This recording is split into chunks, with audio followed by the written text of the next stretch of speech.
Well-maintained wisteria with great curb appeal in the Village of Piedmont. No neighbors behind. Tiled foyer leads you into the dining/living room with vaulted ceilings and solar tube for added natural light. The sliding glass door leads you to the enclosed all-season lanai that is private with an added pad for your grill. New plush carpet throughout. This model has lots of cabinets west/pullouts and pantry cabinet west/pullouts. Eat-in breakfast nook with a bump-out window for added character. The stove is electric, but if you prefer gas, there is a gas hookup in place for an easy switch.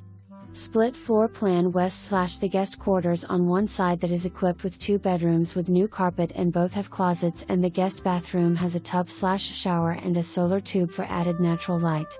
The master bedroom is on the other side of the home and has new carpet and large walk-in closet.